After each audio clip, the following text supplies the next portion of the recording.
Good morning everyone. आज जो आपका ये धातु और अधातु वाला चैप्टर है, तो आज हम इसको समझेंगे कि इसमें हमने क्या क्या टर्म्स यूज़ करी है और उन टर्म्स का मतलब क्या होता है। ठीक है, तो सबसे पहला हमने यूज़ करा था आघात वर्तनीयता। ठीक है, मैलेबिलिटी। तो क्या होता है आघात वर्तनीयता कि जब हम क्या करते हैं, किसी भी धातु को पीट कर हम उनको चादर के रूप में परिवर्तित कर देते हैं। जैसे ये क्या है, ये आपकी एक सोने की धातु है। ठीक है, इस धातु को हमने क्या करा, इस धातु को हमने मशीनों द्वारा इतना पीटा कि ये क्या हो गया, इसकी पतली पतली बिल्कुल पतली चादर बन गई है, इस प्रक्रिया को हम क्या कहते हैं, आघात वर्धनीयता। ठीक है, तो इसमें आपका क्या होता है कि जैसे आपने देखा होगा कि जो मिठाइयाँ आती हैं उनके ऊपर चांदी और सोने का वर्क लगा रहता है। ठीक है, तो वो चांदी और सोने का वर्क जो होता है वो इसी तरीके से बनता है कि हम क्या करते हैं, ऐसे धातु लेते हैं, मतलब सोना लेते हैं या चांदी लेते हैं और उसको इतना पीटते हैं कि वो क्या हो, पतली चादर के रूप में परिवर्तित हो जाए। तो इस क्रिया को हम क्या कहते हैं, आघात वर्धनीयता। तो और धातु हमें सबसे पहले इस रूप में नहीं प्राप्त होती है। धातु हमें कैसे प्राप्त होती है, जैसे हमने खदानों में क्या करा, वहाँ पर खुदाई की तो वहाँ पे क्या होता है, हमें बड़े बड़े ऐसे पत्थर मिलते हैं। ठीक है, अब इन पत्थर को क्या करेंगे, इनको हम क्या बोलते हैं, ओर। ठीक है, इसके अंदर क्या होता है, इसके अंदर बहुत सारे आपके जो ये मेटल है ना, ये बहुत सारी मेटल मिक्स होती है, आपस में बहुत सारी मेटल्स मिक्स है। ठीक है, अब हमने क्या करा, हमने इसको धोया। ठीक है, इसको हमने शुद्ध किया। शुद्ध करने के बाद हम क्या करेंगे, इससे जो अलग अलग मेटल है उनको अलग अलग कर लेंगे। अलग अलग मेटल होने के बाद ऐसे दिखती है। ठीक है, सफाई होने के बाद पूरी। फिर अब हम इसको क्या करेंगे, इसको अब हमें जिस भी रूप में परिवर्तित करना होगा, क्योंकि सोना है, आभूषण में भी परिवर्तित हो सकता है, फिर हम ये चादर में भी परिवर्तित कर सकते हैं। तो हम इसको फिर अलग अलग रूप में क्या करते हैं, परिवर्तित करते हैं। अगला हमारा क्या है, आपका तन्यता, मतलब डक्टिलिटी। तो इसमें क्या होता है, इसमें भी हमने क्या करा, वही सेम हमने क्या करा, पहले हमने अपनी वो ली, मेटल ली। ठीक है, मेटल लेने के बाद हमने क्या करा, मतलब मेटल मतलब धातु। ठीक है, इस धातु को अब हमने क्या करा, अब हमने इसको वापस से खींचा। पिछली बार तो हम क्या कर रहे थे, आघात वर्धनीयता में हमने उसको पीटा था। ठीक है, तन्यता में हम क्या करेंगे, इन तारों को, इसको क्या करेंगे, धातु को खींच के उसको तारों के रूप में परिवर्तित कर देंगे। तो इस गुण को क्या बोलते हैं हम, तन्यता। अगला आपका है संक्षारण।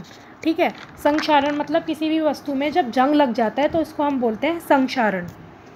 ठीक है, तो संक्षारण क्या हो गया, जब वायु में नमी और ऑक्सीजन की उपस्थिति होती है। मतलब जब भी आपकी वायु में वाटर प्लस ऑक्सीजन होगा तो क्या होगा, ये दोनों आपकी धातु के साथ रिएक्ट करके क्या करेंगे, उसके ऊपर एक लेयर बना देंगे।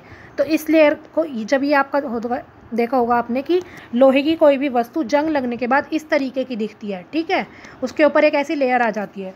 तो जब भी आपके वातावरण में उपस्थित वायु और नमी को लेकर हमारी मेटल क्या होती है, उसके साथ रिएक्शन कर लेती है, तो उसको क्या होता है, उसके बाद उसके ऊपर क्षरण हो जाता है, जिसको हम बोलते हैं संक्षारण। ठीक है, इनको बचाने के लिए हम क्या कर सकते हैं कि पेंट लगा सकते हैं उसके ऊपर, मतलब धातु के ऊपर इस पर हम क्या कर सकते हैं, पेंट कर सकते हैं, जिससे कि ख़राब ना हो। या फिर हम इसके ऊपर जिंक की लेयर लगा सकते हैं, या फिर हम इसकी इलेक्ट्रोप्लेटिंग कर सकते हैं, या फिर हम इसके ऊपर तेल लगा सकते हैं। तो ऐसी बहुत सारी हमारे पास उपाय होते हैं जिनसे हम क्या कर सकते हैं, अपनी धातु को बचा सकते हैं। ठीक है, अब अगला आपका टॉपिक है, एक सेकंड। ठीक है, अब अगला आपका टॉपिक है क्या, गैल्वेनीकरण। ठीक है, इसको क्या बोलते हैं, गैल्वेनाइजेशन। इसमें हमने क्या करा, हमारी कोई भी ये मेटल का टुकड़ा है। ठीक है, अब हमने इसको क्या करा, इसको हमें जंग लगाने से बचाना है। क्योंकि ये क्या होगा, देखो ये वाला टुकड़ा क्या है, जैसे कि हमने यूज़ करा, ये जो हमारे पिलर होते हैं ना, जैसे आपने देखा होगा रोड पे जाके बहुत बड़े बड़े पिलर होते हैं जो, ठीक है, जो खंबे लगे हुए होते हैं ऐसे, और उसके ऊपर रोड होती है। तो इन खंबों के हम क्या करते हैं कि स्टील का यूज़ करते हैं। तो ये तो क्या हो गया, जब ये खंबे सड़क पे बने हुए हैं तो इनको पानी भी मिलता रहेगा, बारिश आ गई तो पानी हो गया और ऑक्सीजन हमारे वातावरण में उपस्थित होती है। तो ये क्या होगा, इनमें जंग लग सकता है।